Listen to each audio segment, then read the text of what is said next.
গুনাহ করছো বলো, গুনার কারণে তোমারে আল্লাহ জাহান্নামের কাতারে তোমার নাম লেখাইছে। ওই লোকটা চোখের পানি ছেড়ে কান্না করে আর কয়, পয়গম্বর,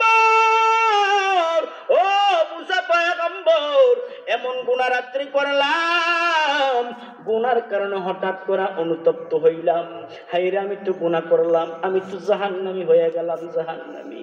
এখন যদি ঘরের ভিতরে কান্দি, আমার বিবি আমার জিজ্ঞাসা করবে কেন কান্দ, সন্তান জিজ্ঞাসা করবে আব্বু আপনি কেন কান্দেন, কেন কান্দেন। আমি যদি কান্না করি তখন তারা বুঝতে পারবে আমি এই গুনার জন্য কান্না করি। সারা রাত্র কোন রকমে পার করলাম।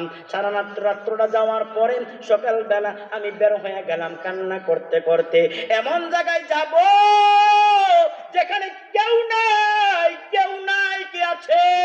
আল্লাহ। বলেন কি আছে? আল্লাহ। ও মুসলমান, কেউ নাই, আছে আল্লাহ।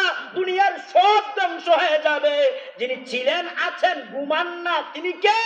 আল্লাহ। আল্লাহু লা ইলাহা ইল্লা হুয়াল হাইয়ুল কাইয়্যুম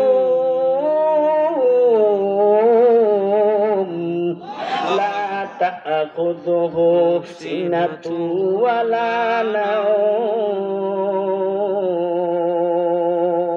আল্লাহু আকবার। মুসলমান, আল্লাহ ঘুমান না, আল্লাহ খান না। আল্লাহ মুসলমান ছিল, আছে, থাকবে। মুসলমান দুনিয়ার সব ধ্বংস হয়ে যাবে।